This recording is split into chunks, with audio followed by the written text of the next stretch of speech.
Hey guys, Nathan Canilao, And Joseph Dycus. Bay Area News Group. You usually see us on the high school beat, but tonight we were in Ballhalla for the Valkyries playoff clincher. Yeah. Joseph, we saw how excited everybody was.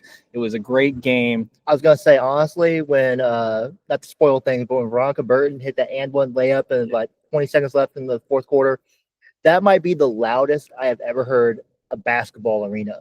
Yeah.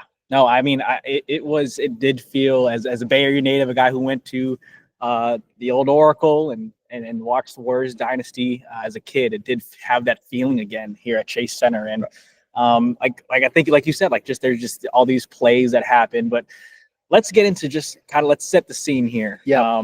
So the Valkyries, it was win and you clinched that playoff spot. They didn't have a great first half. No, talk to me about the first half. They almost looked like sluggish. Like I think Natalie Nakasa, the coach, in the post game, she was like, they're human. They hear that they can clinch a playoff spot, and they sure play like a team that was really tight. It's not the first time that a team with Golden State in its name has come out sluggish in a game that against a bottom of the league team. Mm-hmm. I just want to say Paige Becker looked like the best player in the league. Yeah. They trailed by, I believe, 9 points at halftime? 9 points, and they got down as far as 13 early in the third by, I think, a back-to-back Paige Becker's mid-range jumpers. Did she miss a mid-range jumper the entire game? It didn't feel like it. No, it didn't feel like it. And to just kind of see the way the Valkyries kind of made their comeback, right? They look like they're kind of out of it. It's like, all right, try again, another night. But then you kind of get closer, and Carla Late comes on, and she checks into the game and just has an amazing quarter. Really buoys them through that third quarter and into the fourth. And then you start to feel the energy, right? You start to feel like the crowd is just like slowly but surely getting into it. The crowd was, which is really been there's almost like a superpower this entire season. Every game's been a sellout. I've memorized numbers, 18,064 fans. Right. They were quiet in that first half. And then really Carla kind of made some plays. She grabbed some rebounds. Then she was able to get to the basket. She had that play late in the third where, she does that nice right to left crossover, floater, gets it, and then you can see her screaming, I guess, at the fans, at teammates. Seemed like that kind of helped turn the game a little bit.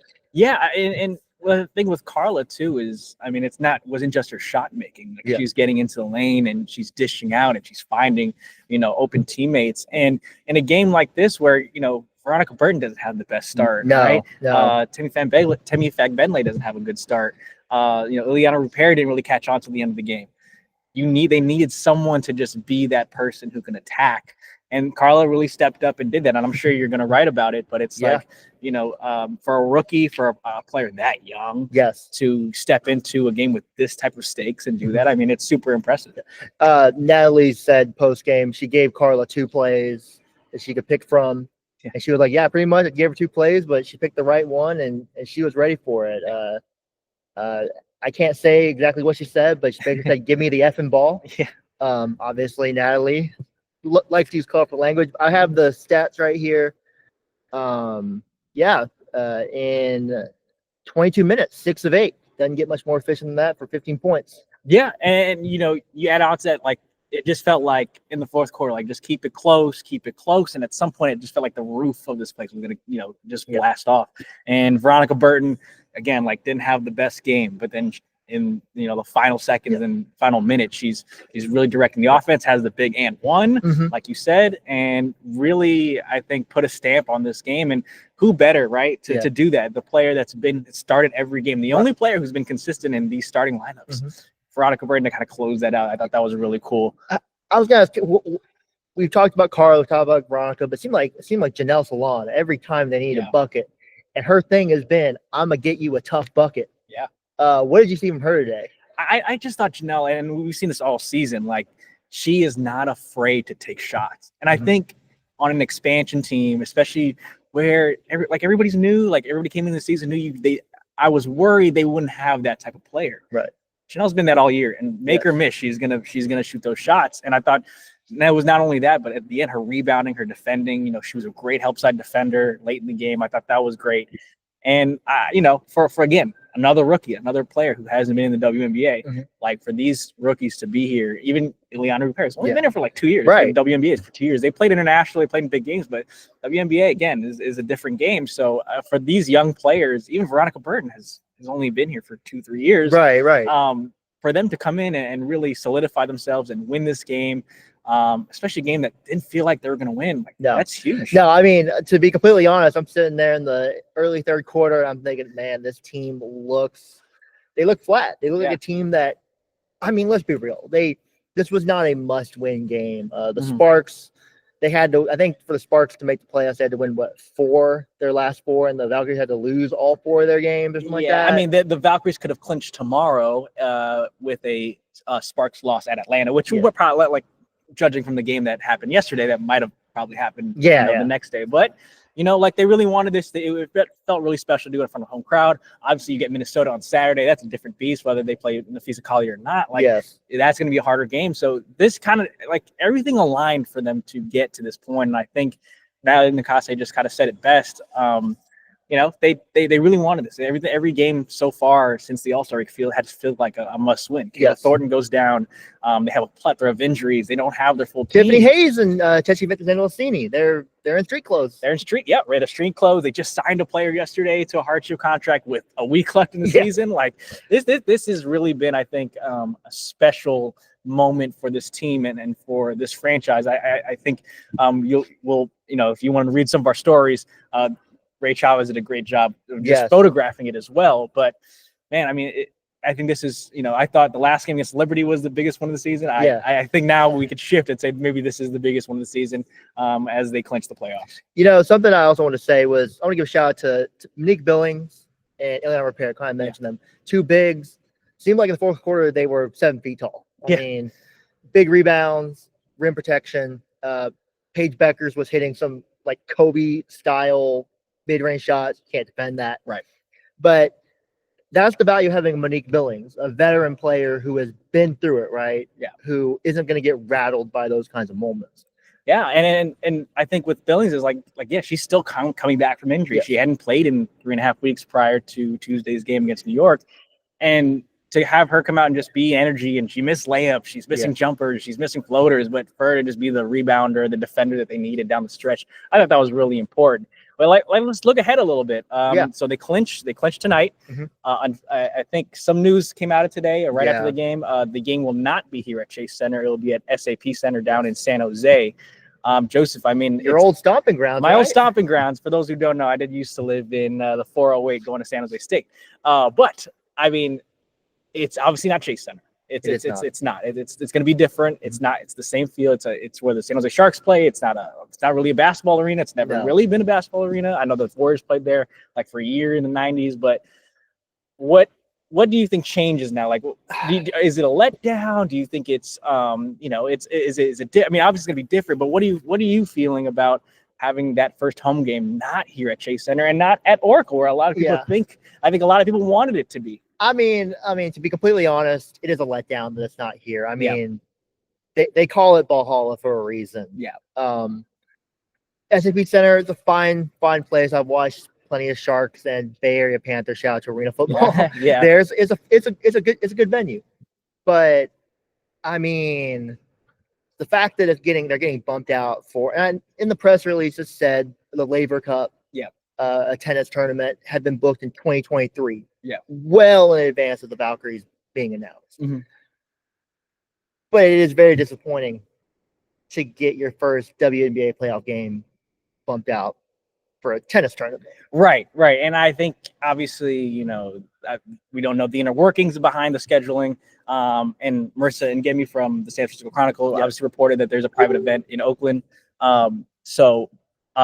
It's just not ideal, but you kind of got to take what you can get at this point. I know Sacramento was floated out there. I don't think the Bay Area fans. Okay, I will say I am to Sacramento, but I am thrilled that at least it stayed in the Bay Area. I think going to Sacramento might have been a little much. Yeah, and the Bay on a school night as well. It'll be a Tuesday or Wednesday in Sacramento for Bay Area fans to drive. Especially if you're coming from San Jose or San Francisco, that's about an hour and a half. Where I live in the Central Valley, it's not too bad, but that would have been not too great. Now, we asked Veronica Burton about that in the post game, and she was like, "Our fans are going to travel. Yeah. They're going to bring the same energy, and the Valkyries are going to play the same ball." Really didn't expect anything else from Veronica Burton. She's going to be like, "Hey, it's going to be fine." I am interested in seeing. I mean, they've sold out every game here. Kind of interested in seeing, are they still going to sell out at SAP Center? I would assume so, right? Yeah, I think it'd be the same exact sellout. I believe I put this in a story I wrote earlier today, but I believe the capacity is about 17,500 around that range. So a little bit less than here and at Chase Center. Obviously Oakland I think was closer to like 19,000, so that would have been kind of crazy. But yeah, no, I agree. But I do think there's some interesting storylines to come out of that. Natalie Nakase played for the San Jose Lasers, for one of the first women's basketball leagues back in the mid 2000s. So there's kind of like a little full circle moment there for her. I mean, San Jose, obviously it's a big market. I mean, we have professional teams there. Stanford's down the road. Like there is some things you cobble up. And I will say that, with kind of just the, obviously not here being in Ballhalla, like one of my favorite, I don't know if you ever watched the movie Thor Ragnarok, but they said Asgard is not a place, it's a people. I think you could apply that to Ballhalla. I think Ballhalla is not really a place, it's a people. So we'll see how that goes.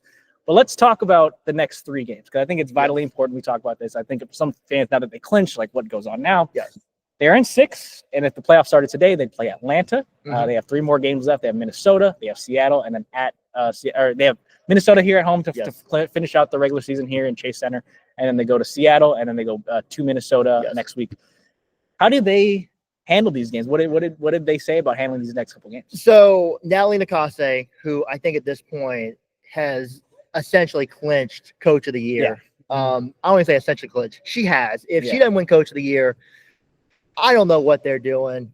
I think it was, again, we're not sponsored by any gambling companies or anything, but weren't their odds to win like 8 games this year? BetMGM had them at 8.5, and to be the worst team in the league, essentially before the season started. So that's something. Yes. So she has done a phenomenal job coaching, and her philosophy, as she reiterated today, as she has the entire season, been pretty much, we are focused on the next game. They're not even thinking about the playoffs. I sat right here and watched Natalie Nakase as there's confetti falling and the players are going crazy. Natalie gets up from her spot on the bench, goes and shakes the Dallas coach's hands, turns around, and just walks back to her office. Or the locker room or whatever. She is so locked in on these games. If I was the coach, I would probably find a game in there to try to rest, or at least try to monitor the minutes of some of these players. Especially this team has not had good luck with health. Nathan, what would you do? I mean, what do you kind of see these next few games being like, especially with the last 2 being on the road? Well, I think it'll be very tough for them to rest against Seattle. Seattle's right behind them in the standings. That's going to be probably a really crucial game. They have right now a 2-1 series lead. Obviously, they win, they'll have the tiebreaker. So I don't think you can rest Tuesday at Seattle. Tough place to play. I think you got to play that game. No, I think the 2 Minnesota games are very interesting because Minnesota already clinched the 1 seed. They could easily rest all of their star players. I mean, Lisa Collier, Kayla McBride, all those players, Courtney Williams, right? They could do that. But obviously you also have to think about momentum, right? Like, do you want to go into a playoff series with a 3-game losing streak? Like, I don't know if you want to go into playing, and then at that point you're probably playing Minnesota again. So I think you do need to play it, like, obviously start your starters, but I do think, look, if it's 15-point lead at third and, maybe similar situation here, maybe you do need to pull back and say, hey, bigger picture.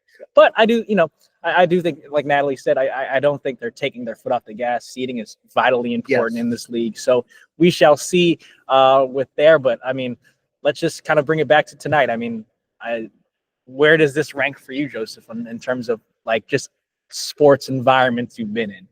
So for those who don't know, I do cover the Golden State Warriors for the Merc. And, I mean, granted, I covered them for like 2 months last year. I got kind of thrown on at the last second. The playoff crowds were insane for that run.